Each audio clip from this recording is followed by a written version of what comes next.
అందరికీ నమస్కారం. నిన్న జరిగిన వాంఖేడే స్టేడియంలో జరిగిన చెన్నై వర్సెస్ ముంబై మ్యాచ్ గురించి అయితే ఈ వీడియోలో మాట్లాడదాం. సో దాంతోపాటు చెన్నై గెలవడానికి రీజన్స్ ఏంది, అలాగే ముంబై ఓడిపోవడానికి మెయిన్ రీజన్ ఏంది, అలాగే మ్యాచ్ ఎలాగా ప్రోగ్రెస్ అయింది అనే విషయాల గురించి మనం మాట్లాడదాం. సో ఫస్ట్ మనం చూసుకున్నట్టయితే ఇక్కడ మ్యాచ్ ప్రోగ్రెస్ విషయంలో చూసుకున్నట్టయితే ఫస్ట్ టాస్ గెలిచి ఫీల్డింగ్ అయితే తీసుకుంది ముంబై. సో ఇది ఒక మంచి ఈ డెసిషన్ అయితే చెప్పాలి. సో ఎందుకంటే ఇక్కడ డ్యూ ఫ్యాక్టర్ వచ్చింది కాబట్టి ఈజీగా సెకండ్ బ్యాటింగ్ వాళ్ళకి ఈజీగా ఉండేది. సో అదే చేశాడు నిన్న హార్దిక్ పాండ్యా కూడా. అయితే దీని తర్వాత జరిగిన పరిణామాలు ఏంటి అంటే ఫస్ట్ బ్యాటింగ్ వచ్చిన చెన్నైకి అయితే కొంచెం చేదు అనుభవం ఎదురైందని అయితే చెప్పాలి. ఎందుకంటే వాళ్ళకి రహానే ఫస్ట్లో అవుట్ అయ్యాడు. సో దాని తర్వాత రచిన్ రవీంద్ర ఈజీగా అవుట్ అయ్యాడు. పవర్ ప్లేలో ఓన్లీ 48 రన్స్ మాత్రం వచ్చినాయి. ఫస్ట్ అంతా ముంబై డామినేట్ చేసింది. సో దాని తర్వాత మ్యాచ్ ప్రోగ్రెస్ అయ్యే కొద్దీ గైక్వాడ్ డూబే మధ్య ఒక మంచి స్టార్ట్ రావడం, అలాగే వాళ్ళిద్దరి మధ్య మంచి పార్ట్నర్షిప్ బిల్డ్ అవటం. సో దాని తర్వాత వచ్చిన డారెల్ మిచెల్ కూడా శివన్ డూబేకి కొంచెం మంచిగా సహకరించడం. సో దాని తర్వాత ఎంఎస్ ధోని వచ్చి చివరిలో 3 సిక్స్లు కొట్టడం, ఇవన్నీ ఒక సిఎస్కేకి మంచి పరిణామాలని అయితే చెప్పవచ్చు. సో దీని తర్వాత 206 రన్స్ బోర్డు మీద అయితే పెట్టారు టార్గెట్కి, సో ముంబైకి. సో 206 రన్స్ అంటే చాలామందికి ఇది పెద్ద టార్గెట్ అనిపించవచ్చు, కానీ వాంఖేడే స్టేడియంలో 206 రన్స్ అంటే ఈజీగా చేసి చేస్తారు. సో ఎందుకంటే లాస్ట్ టైం కూడా మనం చూసాం. సో రాజస్థాన్ మీద వీళ్ళు 125 రన్స్కి అవుట్ అయ్యారు. సో దాని తర్వాత 200 అబోవ్ స్కోర్స్ చేశారు బోత్ టీమ్స్, సో ఆర్సీబీ మీద.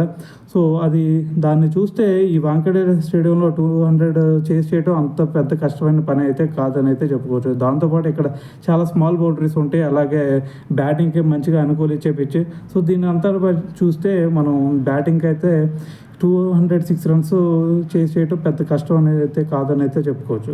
సో దీని తర్వాత చూసుకున్నట్టయితే బ్యాటింగ్కి ముంబై ఇండియన్స్ బ్యాటింగ్కి వచ్చిన తర్వాత వీళ్ళకి ఒక మంచి స్టార్ట్ వచ్చింది.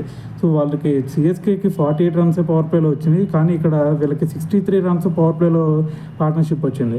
సో దీని తర్వాత ఇంత మంచి స్టార్ట్ వచ్చిన తర్వాత ప్రతి ఒక్కళ్ళు అనుకుంది ఏంటంటే ఖచ్చితంగా ముంబై గెలిచిద్దని అయితే అనుకున్నారు. సో దీని తర్వాత పత్తి రానాని తీసుకొచ్చాడు ఎవరో గైక్వాడ్. సో పత్తి రానా వచ్చిన తర్వాత టప 2 వికెట్స్ తీయటం ముంబై ఇండియన్స్ కల్లే గ్రాఫ్ చేంజ్ అయిపోయింది. ఎందుకంటే ముంబై ఇండియన్స్లో టాప్ బ్యాట్స్మెన్ సూర్యకుమార్ యాదవ్ని అవుట్ చేయటం, అలాగే మంచి ఫామ్లో ఉన్న ఇషాన్ కిషన్ని అవుట్ చేయటం పతిరానా, ఇది సిఎస్కే వైపు అయితే మ్యాచ్ తిప్పిందని అయితే చెప్పాలి.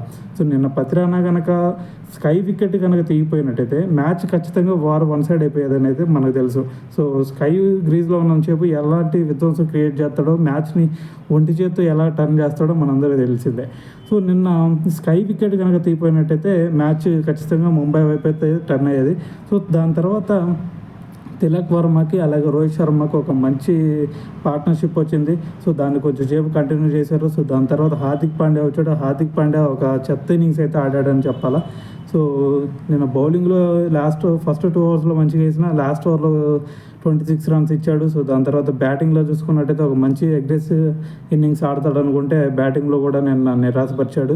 సో దాని తర్వాత ఎప్పుడైతే హార్దిక్ పాండ్యా అవుట్ అయ్యాడో, సో టిమ్ డేవిడ్ కొంచెం ఏదైనా అలరేస్తాడు అనుకుంటే తను కూడా ఒక 2 సిక్స్లు కొట్టాడు. 2 సిక్స్లు కొట్టి అలాగే స్ట్రైట్లో క్యాచ్ ఇచ్చి అవుట్ అయిపోయాడు.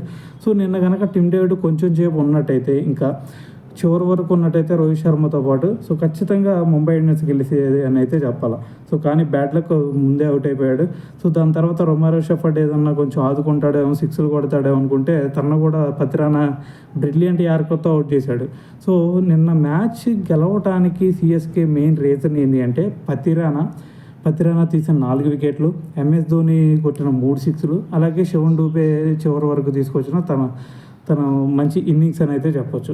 సో దీని తర్వాత వీళ్ళకి ఓడిపోవడానికి ముంబైకి మెయిన్ రీజన్ ఏంటి అంటే ముంబై ఓడిపోవడానికి సో ఫస్ట్ రీజన్ ఏంటి అంటే వీళ్ళకల్లే సూర్యకుమార్ యాదవ్ ఫస్ట్లో డక్అవుట్ అయిపోవటం. సో దాని తర్వాత వీళ్ళకి టిమ్ డేవిడ్ చివరి వరకు ఉండలేదు అనేది ఒక రీజన్ అయితే, హార్దిక్ పాండ్యా ఒక మంచి అగ్రెసివ్ ఇన్నింగ్స్ ఆడలేదు అనేదే ఇక్కడ మెయిన్ రీజన్ అని అయితే చెప్పుకోవచ్చు. సో హార్దిక్ పాండ్యా కనుక చివరి వరకు ఉన్నట్టయితే మ్యాచ్ టిమ్ డేవిడ్ కానీ హార్దిక్ పాండ్యా కానీ వీళ్ళిద్దరిలో ఎవరు చివరి వరకు ఉన్నా కానీ భారీ హిట్లు కాబట్టి మ్యాచ్ వన్ సైడ్ అయితే చేసేవాళ్ళు అని అయితే నేను అనుకుంటున్నాను. సో దాంతోపాటు నిన్న హార్దిక్ పాండ్యా ఒక స్టేట్మెంట్ ఇచ్చాడు. అదేంటి అంటే మేము ఓడిపోవడానికి మెయిన్ రీజన్ ఏంటి అంటే పతిరానా బౌలింగ్ అని అయితే చెప్పాడు. ఎలాగైతే ఆర్సీబీ మ్యాచ్లో ముంబై గెలిచినప్పుడు ఆర్సీబీ వాళ్ళు డూప్లెసిస్ మేము ఓడిపోవడానికి మెయిన్ రీజన్ బుమ్రా అని అయితే చెప్పాడు, ఇక్కడ కూడా మేము ఓడిపోవడానికి పతిరానా రీజన్ అని అయితే చెప్పాడు. సో నిన్న మ్యాచ్ చూస్తుంటే నిన్న వాంఖేడే స్టేడియంలోనే చెన్నై ముంబైని ఢీ కొట్టిందంటే, సో దీన్ని బట్టి నాకు ఒకటే అర్థమవుతుంది, ఖచ్చితంగా ఈసారి చెన్నైకి కప్పు కొట్టే ఛాన్సెస్ ఈసారి కూడా ఎక్కువ ఉన్నాయి అని అయితే నాకైతే అనిపిస్తుంది. సో ఇది కరెక్టా కాదా అనేది మీ ఒపీనియన్ ఏంది అనేది కామెంట్ రూపంలో అయితే తెలియజేయండి.